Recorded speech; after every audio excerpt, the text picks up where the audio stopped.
반갑습니다. 고2, 9월 전국연합학력평가 정치어법 총평과 해설을 맡은 저는 박민아입니다. 우선 이번 시험 총평부터 한번 시작해 보도록 하겠습니다. 우리 이번 시험의 시험 범위는요. 대단원 1단원부터 6단원까지의 내용들 중에서 대단원, 4단원, 개인생활과 법의 일부 내용까지만, 즉 1, 2, 3 그리고 4-2 정도의 내용까지만 시험 범위에 들어갔었던 내용들이었고요. 이 시험 범위에 해당하는 내용들 중에서 굉장히 꼼꼼하고 디테일하게 나왔어요. 그래서 여러분이 느끼기에 해당되는 내용을 다 공부를 했다면은 한 중에서 중상 정도의 난도였다라고 선생님은 조금 얘기를 해볼 수가 있을 것 같습니다.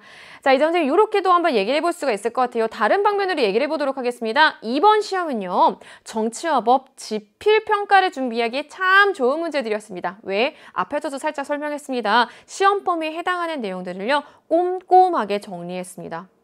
국가기관의 구성과 기능에서는 위헌법률 심판과 권리구제형 헌법소원을 비교할 수 있는지, 그리고 국회, 대통령, 헌법재판소의 권한 등을 비교할 수 있는지, 그리고 대표결정 방식, 단순다수대표제와 절대다수대표제도 잘 비교하고 있는지 등등의 내용까지도 물어봤었고요. 특히 여러분이 좀 어려워하는 내용, 특수불법행위 중에 사용자 배상 책임이 언제 성립되는 건지, 사용자 배상 책임의 성립 요건 등등과 관련된 내용 등도 나왔었고요. 특히 미성년자의 계약과 관련되어 있는 내용까지 막 꼼꼼하고 디테일한 내용들이 다 들어가 있다는 거는요. 우리의 지필평가를 준비하기 참 좋은 문제들이라는 거. 그리고 두 번째, 정치화법을 선택하기 참 좋은 시험이다 라고도 얘기를 해볼 수가 있을 것 같아요. 자, 이제 여러분 고2 9월입니다. 이제 여러분이 곧 수험생이에요. 몇 달 남지 않았어요. 이제 여러분이 수험생이 되었을 때 결정을 해도 물론 돼요. 하지만 미리 선택을 해두고 미리 준비를 해둔다면은 다른 수험생들보다 조금 더 빨리 좀 꼼꼼하게 준비를 할 수가 있는 거겠죠. 무엇을 선택하라고요? 내가 과연 수능에서 무엇을 선택할지요. 수능 선택 과목을 미리 내가 어느 정도는 생각을 해두셔야 되는 겁니다. 내가 탐구 시험에서 무엇을 선택할 건지 정도는 이제 어느 정도 좀 추려주셔야 되는 거예요. 그때 정치화법을 할까? 정치화법을 선택할까? 라고 생각하기 참 선생님은 좋은 시험이다 라고 생각을 합니다. 그래서 선생님은 여러분이 해설할 때도 얘기를 하겠지만 정치화법 선택합시다. 우리 수능에서 정치화법 함께해요 라고 하는 내용으로 열부분을 계속 한번 설득도 하고 설명도 하고 문제 나오는 유형도 한번 알려주고 할 예정입니다.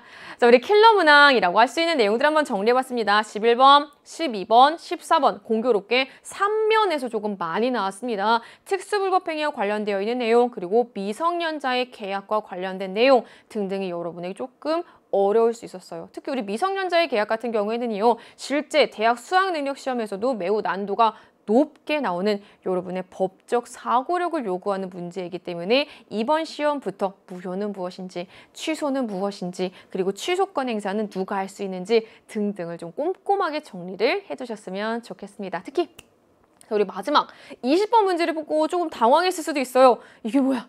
왜 계산하는 문제가 나오는 거지? 라고 좀 어려워. 이거 해야 돼? 라는 생각이 들겠지만 자, 우리 20번 같은 문제를 선거 결과 분석이라고 많이들 부릅니다. 자, 이러한 선거 결과 분석 문제가 물론 한 4년 전, 5년 전의 추세에 비해서는 그래도 조금 쉽게 나오는 편이지만 그래도 이번 시험보다 훨씬 더 어렵게 나오는 건 맞아요. 일단 시간이 오래 걸리거든요. 그래서 20번 문제, 선생님 그러면 20번 문제 같은 정도는 안 나온다는 뜻인가요? 요 정도의 난도보다는 더 어렵게 나와요. 그럼 선생님 20번은 풀 필요가 없다는 뜻인가요? 아니 그게 아니지. 그렇게 해석하면 안 되지. 20번 정도의 난도부터 선거 결과 분석을 좀 난도가 낮은 것부터 쉬운 난도부터 어려운 난도까지 도전을 해야지 선거 결과 분석을 맞출 수 있다라는 의미가 되는 겁니다. 자, 이 선거 결과 분석에 좀 기초 문제라고 생각해 주셔도 돼요. 나한테 어려운데요? 예, 그래도 이렇게 전반적으로 살펴봤을 때 좀 기초 문제에 해당이 돼요. 이 문제들부터 여러분이 한번 풀어보는 연습. 제일 중요한 거는요. 틀려도 돼요. 지금 틀렸을지라도 나 선거 결과 분석 한번 해본 적 있어. 득표율 계산해 본 적 있어. 득표율과 의석률 비교해 본 적 있어. 라고 하는 그 경험만 살려갑시다. 그 경험이 일단 있다면은 선거 결과 분석 문제는 우리가 나중에 대수능에서 정치화법을 선택하더라도 포기하지 않고 풀게 될 수 있을 겁니다.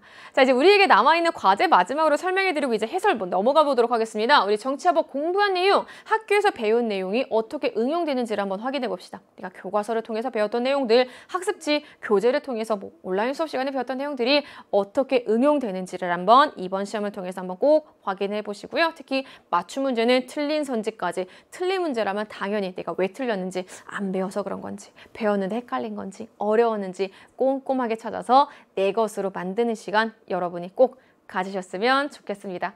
자, 우리 선생님의 전국연합학력평가 고2 9월 정치화법 총평은 여기까지입니다. 이제 넘어가서 본격적인 1번부터 20번까지 해설 한번 진행해 보도록 하겠습니다. 저는 지금까지 정치화법의 박민아였습니다. 안녕. 해설로 넘어가요. 안녕.